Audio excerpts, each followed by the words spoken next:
Towards the end of the campaign, however, Vietnam did return as an important campaign issue in its own right. And that was primarily due to what became known as the October Surprise, or even October Surprises, a term which has now become familiar to describe news that was created or timed late in the campaign to swing voters' preferences. But it was in 1968 for the first time that we are dealing with such October surprises. Now, in September, the situation looked terrible for Hubert Humphrey.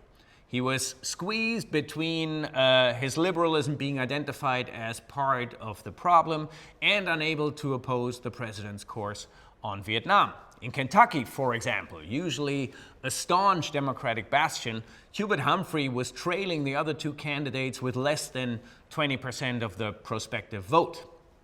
Nevertheless, important events, most of them connected to Vietnam, gave Hubert Humphrey a new lifeline. First of all, in early October, Wallace appoints a vice presidential candidate. That vice presidential candidate was General Curtis LeMay, once upon a time head of the Strategic Air Command. And he appointed him ostensibly to cover his foreign policy flank. The problem was LeMay turned out to be a loose cannon. In his very first press conference, LeMay speculated about the use of nuclear weapons to end the war in Vietnam. Even if shocked Wallace could not stop his vice presidential candidate from digging himself into that hole even deeper in that press conference. And of course, if you will, all this is echoed in the 2016 election with Donald Trump's repeated speculation about using nuclear weapons, for example, also against IS. As much as Americans would have liked to end the war in one fell swoop, such talk of nuclear weapons shocked and clearly dented Wallace's chances. The press referred to him and Curtis LeMay as the Bombsy twins, and poll figures for Wallace dropped dramatically throughout the month of October. So Hubert Humphrey's fortunes improved, starting with a speech that actually took place a few days earlier on the 30th of September, where he seemed to put for the first time a little bit of distance between his and Johnson's views on Vietnam. His speech in Salt Lake City actually was very carefully phrased, only saying that he would stop bombing North Vietnam as what he called an acceptable risk. But in the same speech, he also said if that didn't work out, he was ready to resume bombing if necessary. So although this was a mild distancing from Lyndon Johnson at best, anti-war Democrats eagerly seized on the opportunity to line up behind the candidate. McCarthy finally comes out in support, as do a number of important financial donors.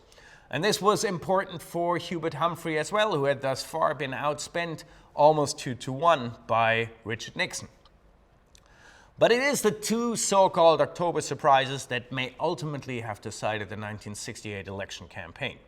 In mid-October, there was suddenly movement at the prospective conference table in Paris, perhaps because Moscow started exerting pressure on North Vietnam to become more amenable to talks. And on October the 27th, there was an agreement between the United States and North Vietnam to halt the bombing and to start talks by the 2nd of November. And this was a decision that Lyndon Johnson announced on the 31st of November, so just a few days before the election. And at that point, Hubert Humphrey pulls even in the polls with Richard Nixon. Some polls actually put him ahead of Richard Nixon. Nixon, at the same time, complained about this late October surprise, and he insinuated that the move was much more political than really in the interests of peace.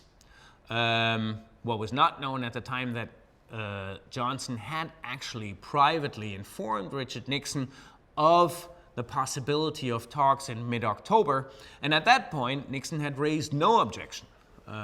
So he's slightly backhanded in coming out against the beginning of talks at the end of October. But what came now was the real and more serious October surprise.